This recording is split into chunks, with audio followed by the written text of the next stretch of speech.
There he is. Hey, Coach, how are you, man? Good, Naveen. Thanks for having me on board, man. I appreciate it. My pleasure. You're always welcome here. It's always great to talk with you. What's it like when you're in the week of the PBA draft? Is the prep, the research a little more intense than usual? It is, honestly, we've been kind of working on this for a while, and it was a number one priority once the season ended. So, to finally get the names, locked in, that was kind of exciting. And of course, they want to do it where they all sign in or they all applied, towards the last couple of days, right, to make It's it even always more that way. exciting. So Yeah. always that way. So yeah, we're happy to be where we are. So we're looking forward to this week.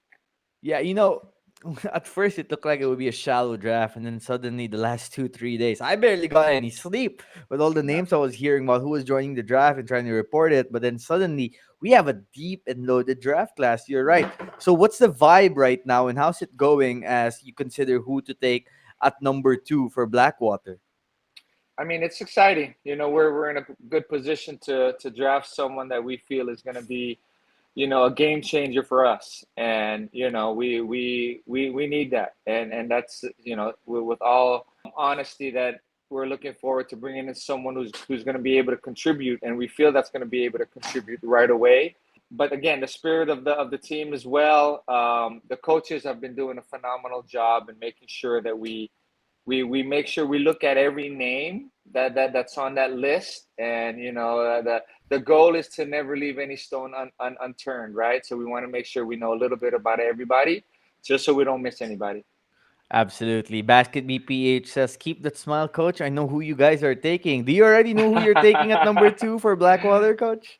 Yeah, I'm not gonna lie. It's close to to a couple guys, and I'm sure everyone can figure out, who those two guys are. But to be Two honest with guys. you, I Okay. mean, I have two or three guys. I mean, it's one of those things. It's a close race. We do have the luxury of being able to choose because 99% point nine is we feel like Baltasar is gonna go number one. That's no secret, and we feel like that's been kind of set in stone the past year, to be honest with you. But to be we look forward to this pick, and we're very excited about it. And again, we just want to make sure that it's the right one. Absolutely. Okay, we have another question here from quick question here from Ed. How hard is it, Coach Jeff, to deliberate who and how you are going to draft? So give us, the insights, the specifics of what draft week prep is like. We know how some NBA teams they have a war room, right? They have a Yeah, whiteboard, they have right, computers, they're doing all types of research. For you guys, you're all right. together in a mall, which isn't quite the same as having a war room. But the days leading up, have you had workouts with any players? What kind of prep are you guys doing? So the preparation is we all the teams, I'm sure they have their all individual war rooms, and that's pretty much just the lounge that they have at their practice facility, right? And at least that's how we do it. So it's composed of all that: computers, coaches there, dedicated and focused, bringing in information, left and right. The board is full. We discuss a lot of things about the players that we're looking at. And when you have a number two pick, in all honesty, that's normally a pretty good player that we're gonna get, no? So, and there are several choices and several options that we have in this year's draft. So, how do you break it down to choosing the right one? And for us, it's really what we feel like we need the most. We don't have a championship team yet, and that's really the goal. And where we're taking steps towards that. So you have to look at what you have now, what you have currently, who we feel like amongst those guys are the potential future of our team that we want to build with. And we want to make sure that this guy that we're choosing at number two is going to be a real big part of that. And but we believe that, again, like I said earlier, he has to be someone that's going to contribute right away. Hello to all 21 spectators right now. Again, if you guys want to ask questions, come on the stage, ask Coach Jeff a question, or send your questions in the comments. Message the room section to be specific in case you guys haven't seen that. All right, we got some questions here now. First, from Basketball PH. This isn't draft related, but he wants to know, how are the contract negotiations going for your player Troy Rosario? Wow, he's been all over social media a lot the last, I want to say, year. So he's it's going well. So I can't divulge information that's between us. But again, Troy is our guy. If I can't make it any more clear, he's really our guy that we're building our team around. So having said that, nothing else really matters. So our goal is really to sign him and to sign him long term, and it looks like that we are on our way to that. We had really good conversations with him, and again, the idea of him being our future and the team that we're building around says something on how we feel about him. Great. I hope that answered your question, Basket BPH. Troy Rosario, of course, one of the outstanding young players in the Philippine Basketball Association today. Good question here from Andre. Coach, considering Cedric Barefield has thrown his name into the hat, and you have the number 2 pick, and assuming everybody is right, everybody and their mamas are right, that Converge is going to take Justin Baltazar with the first overall pick, you have the chance to go with Barefield as your number 2 pick. And we know how talented Cedric is. 27 Yes. years old, prime of his career, great for the modern basketball game, a great guard. Some questions about how dedicated he is to the Philippine basketball setting. Have you talked to Cedric, and what are your thoughts about maybe joining him to your squad? Well, it's no question he has to be part of our on our list. No, when you have a talent like that, it'll be very naive not to. So we are still continuously doing our homework with him, and that's goes along with the homework that we do for every player that we are looking to pick up at this point. We have a week or less than a week now, but we're going to use the rest of the week to really get to know him more and try to get a little bit more information. I haven't spoke to him personally, but again, when you have the number 2 pick and you have, like I said, two or three guys who we feel can be our picks, you know, speaking to them and speaking to the agents and getting to know them a little bit more is going to be of high priority. So we're going to make sure we do that the next few days. Of course, you have to do your due diligence, right? Right. I'll ask this question shortly, Ed, but I first want to get back to your board and Cedric Barefield. Is he expected to attend the PBA Draft Combine? I know the Combine is Wednesday and Thursday. It's going to be Right. majority of the day at Gatorade Hoops Center. I remember we spoke at the Combine for a while last season, and that's when you were really looking at some of the players. Are you excited for the combine this year? Are you expecting to see Cedric there? And you think the combine will perhaps determine who you select between some of your options right now? I can't say it's going to, be a major, reason whether to take a guy or not, but it does help and gives us a closer look, you know.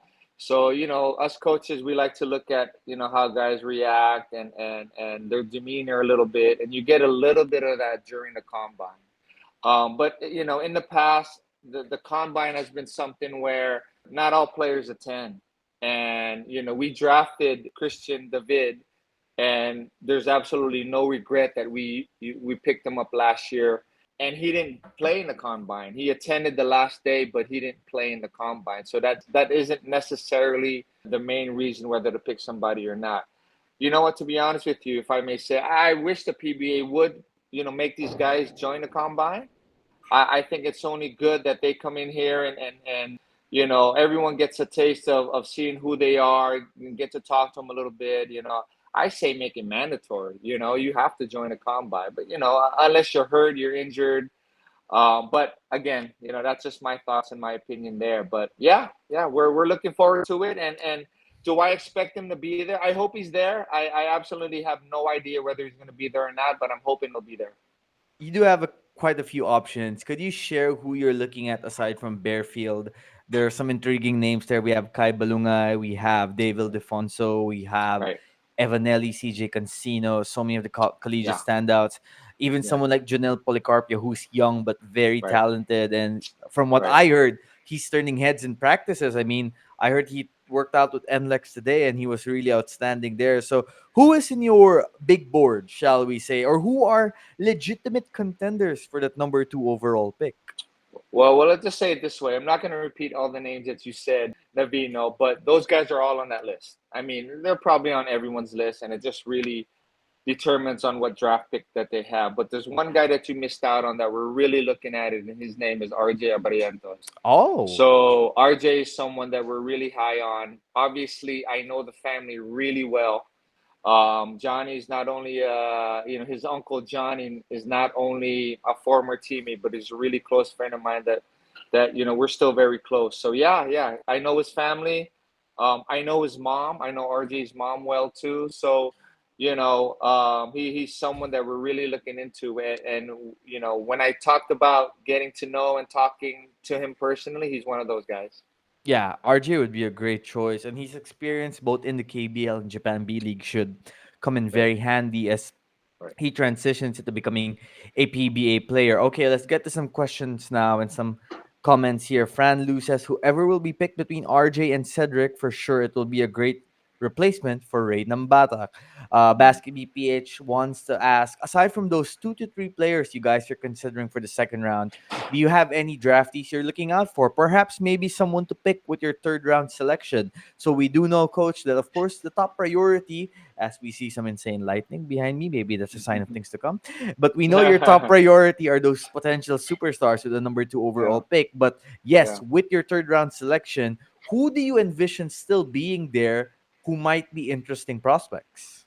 Well, we'll see. Again, not having a second round this year is a little unfortunate for us because again, there is a long list that came out this year that we feel like can be a solid 2 rounds. No, our third round pick will be number 26 overall. So there'll be 25 other players there that are there going to be 25 or more solid players possibly, but if we go with the guard in our number 2 pick, and if we're not able to get a second round, that third round pick will have to be honestly on who is available. We're hoping that because it's deeper than what people expected, there might be a possible big there or a small big that we may be able to pick up.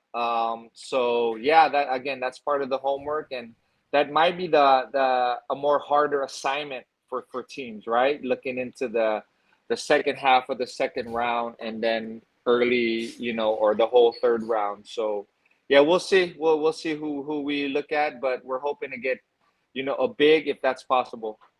All right, we have some questions streaming in now from the spectators. But before we get to them, I am curious if Benjamin Phillips of DLSU somehow is still available in the third round. And I say somehow because it is a guard heavy class, but not a lot of big men. So I expect he goes earlier. But if he is still available there with your third round pick, would you consider that a steal at that point? I would say that would be a steal, honestly. So again, without saying it earlier while I was describing it, he was one of those guys I had in mind. So whether, I think he's a good enough player to go, the latest, the second round. But again, you don't know what's going to happen in the draft. A lot of it is what you need. You don't want to be redundant with guys. You want to make sure that you get guys that you can hold the future with and hopefully have that potential. But at the same time, you don't want to be redundant and just keep guys at the end of the bench. So yeah, we'll see if he's available, man. He's on our short list. Awesome, awesome. All right, let's get to some questions now from Basket PH. Coach, are you looking for somebody that the team needs or somebody that the team wants? For what pick? Let's do the For the second overall pick and the the third round second pick. overall pick? Yeah, I, yeah. I I think you have to be smart because again, when you look at the draftees, right, and you're looking at the options that we may have. So earlier you mentioned about 6, 7 names, but if you go 5 names there, that you know, I think everyone will have pretty much the same list. And again, it just depends on what they need and who they like, right? Will be the how you'll determine the order of that list. But for us, when you look at that guy's going to be a stud. That guy's going to be able to contribute right away, and that's what we're looking for. So um, at that point, because you have a choice, it would really be on what we need, and And I think that's gonna being able to pick up, someone that covers what you need and is also a talent that you can build with. I think that's a win-win. Awesome. Okay, let's get to this one from Jamie. Jamie wants to know, Coach, who is the favorite player you've coached for the last 5 years in terms of attitude, play style, and everything considered? Oh wow, that's an awesome question. Honestly, because you're gonna go back to 5 years, I would still have to consider guys that I coached when I was at Alaska, right? So when I was at Alaska, it was just wonderful coaching, just the young guys that we drafted that year. So guys who are with Converge now, but a couple guys who are fortunately with me now at Alaska. So, that draft year with RK Ilagan, Alex Stockton, those two are are two of my favorites because again, not only will they do what you want, but their work ethic is really of a true professional, and it's not a surprise that these guys are starting to make a name if they haven't made a name, because there's got to be instant success. You got to show a little something early in your career, and those two have done that. One guy that I love, who's still at Converge, obviously, that we drafted was Justin Aranya. So a guy that we know is the closest to being the next Junmar Fajardo, right? I mean, whether you want to describe him that way or not, but we feel like he's going to be, he's going to have the opportunity in the future to win an MVP. So that's saying a lot. But If yeah, I if just have to say those if you young could guys. get Aranya for the second pick, would you make that trade right now? Interesting. That's a good question. I really seriously think about it. And you don't have an opportunity to get in Aranya. That I don't see anyone coming in, not this year, maybe not next year, maybe in a few years, someone will pop up. But to be able to again help turn around, our young team here at Blackwater, and to be able to build the future around, and have a unique big guy like him that can move like him, man, I'd seriously think about it. All right, Ivan. Coach kind of answered this question already. He's not decided yet who he will draft, but Barefield is an option. Let's go, Gilas. Coach Pino wants to know, what are your thoughts about the national team, specifically about how Coach Tim Cohn and the triangle offense, it's still very effective. It's working. I mean, everyone's saying the mid range is dying. It's a pick and roll game now. Spread the Right, floor out. But right. Coach Tim, he's like, yeah, I'm using the triangle. You might call me a Right. dinosaur, but I'm gonna go ahead and use the system that I want. He even said he let go of the triangle for like 2 years. I was like, nope, I Right, want it back. right. So what do you think of the triangle still succeeding at the level like the FIBA OQT? And do you use some of the triangle aspects with Blackwater right now? Well, let me answer that last part a little bit. I don't use it the way we used to, the way Coach Tim runs it now. But I will use it in different occasions, sometimes out of timeout plays and after timeout plays. But I'll have my own version of our triangle that I use the same concepts. But honestly, I can't be even more proud of Coach Tim and our Gilas team, because again, one thing with the triangle is you need time to really just keep running it and gain experience.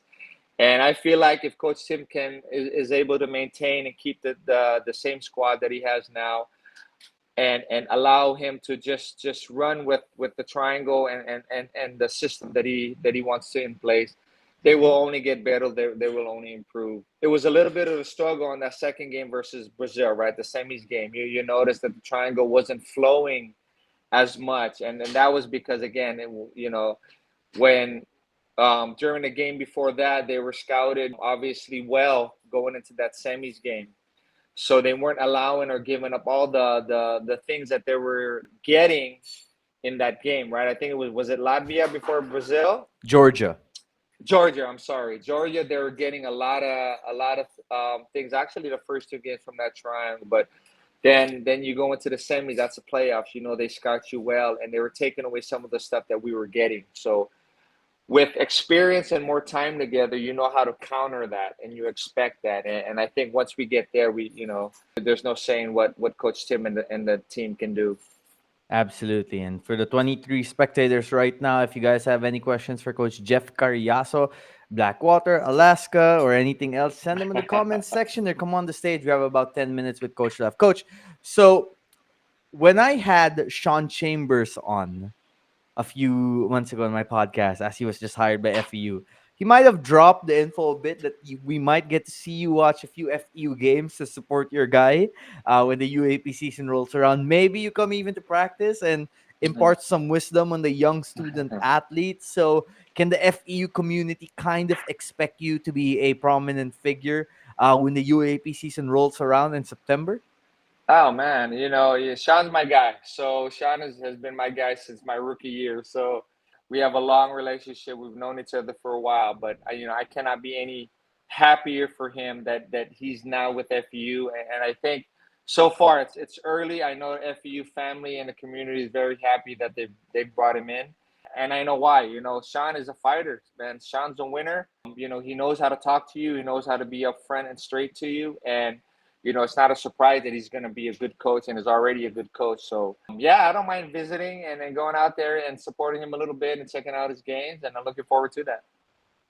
Absolutely amazing. We're gonna see Coach Jeff Cariaso maybe wear an FEU shirt during the UAAP games. We'll see about that. Okay, let's get to some questions here. Jamie wants to know, Coach, are you open to joining the national team as an assistant coach in the future? I am. Oh yeah, like without a question. Thanks for that question, Jamie. I'd love to.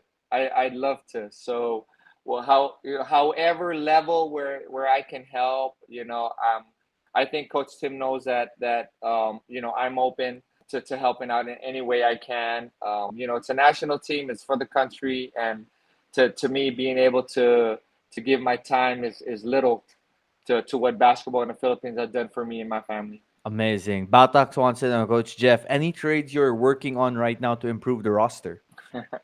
No trades right now. People are, honestly at a standstill right now. So maybe a couple weeks ago, we have conversations, at least with me, at least with me. So maybe they're cooking up some stuff and all the other teams, and that's always happening. But with me, a couple weeks ago, it might have been a little busy. Once the finals ended, you start talking a little bit, but generally at this point, because there's a draft, they always wait until the draft is over. They always wait to see on what they can get. And if any movement will happen, or let's just put it this way, I think more movements and more conversations will happen after the draft. I remember last season the Henry Gallinado trade was completed after he was originally drafted by Rainer Shine, and then he Mm, ended up with TNT and had a pretty stellar rookie season there. Okay, Basket BPH, an yeah, Alaska Aces fan from back in the day, wants to know, Coach, when you nice. were fouled by Bong Ravenna shooting those free throws for the win, how nervous or excited were you? Please fulfill his Alaska heart. What's the guy's name that asked that? Uh, Basketball BPH. he's a Converge fan and a Basket BPH guy. Yes, sir. Nice. Thank you for that question. Honestly, gosh, how long ago was that? That was about, man, over 20 years ago, right? So, but that's a memory that I will never forget because again, it's a special time to not only win a championship, but to win a championship in that way. How did I feel? Was I nervous? I don't think I was nervous. I would have been nervous if I hadn't been playing and I just happened to come in at that moment, but that wasn't the case, no. So if I recall, I had a decent game that game, so I was kind of flowing a little bit, felt good. So again, yeah, it's one of those dream sequences that you have as a kid where you win a championship, on free throws or either on a jump shot, last second shot, right? So that was that for me, and that would always remain special. And thanks for bringing that up because it's always nice to remember. Awesome. Now let's get to a question here from Fran Lu.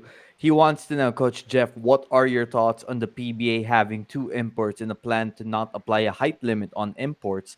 What impact will this have on the Philippine basketball scene in terms of a developmental aspect?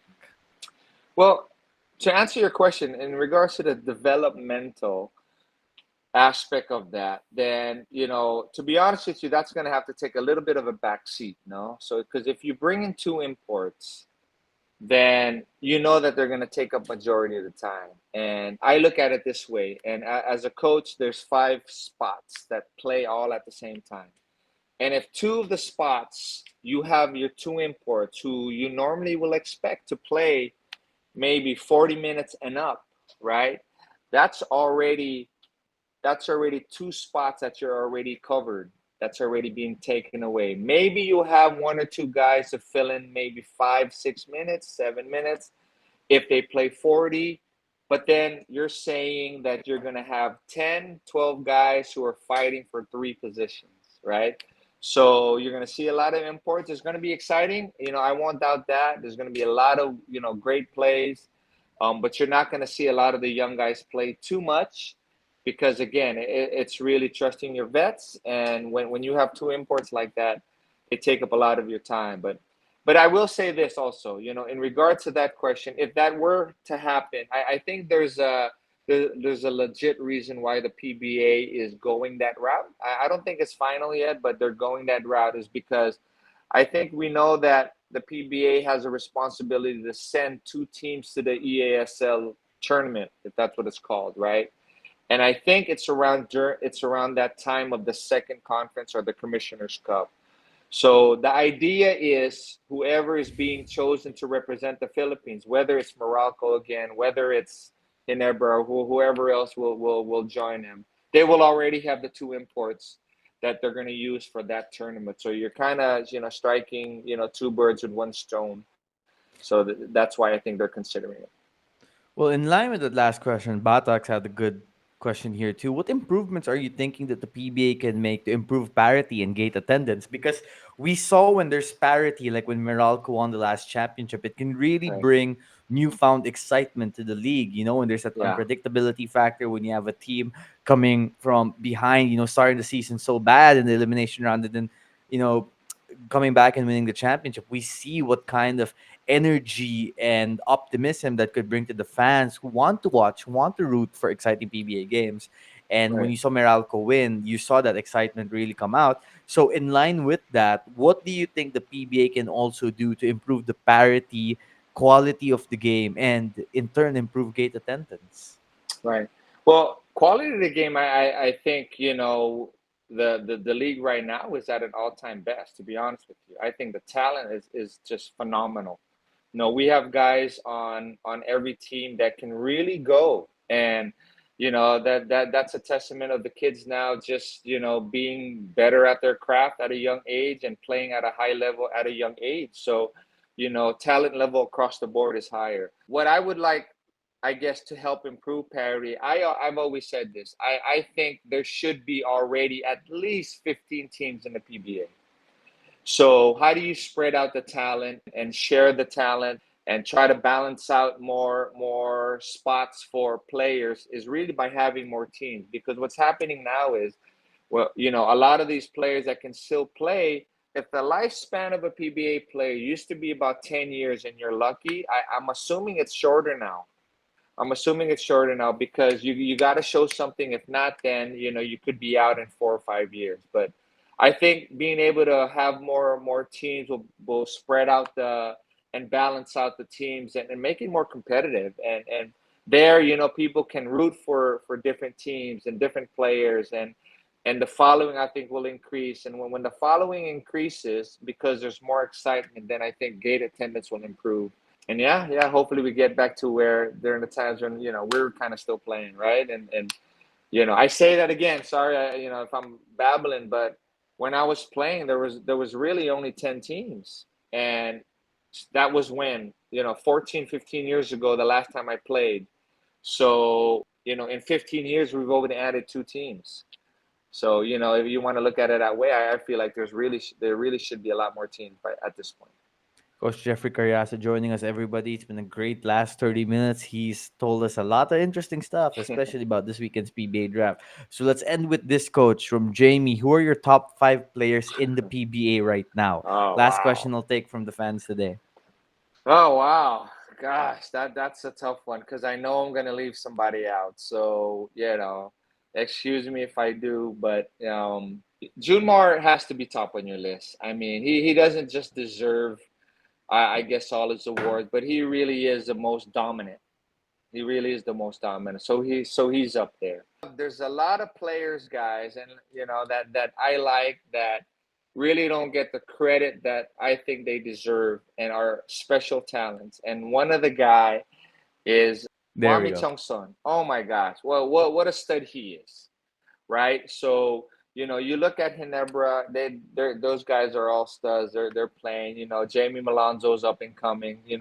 Praying that he recovers from his injury. I've always believed, even before the last few years when Newsom wasn't really part of the lineup for Gilas, I honestly believe that he should have been a part, or he should be at least a consideration, because he can go. And when I forgot what year, a few years ago, when someone gave him that opportunity, he just took off with it. And to be the starting point guard now, right, adjusting his position and be that guy, you got to give him his credit. So he's awesome. Gosh, who else? I mean that's a tough credit. There's so many great players all across the board.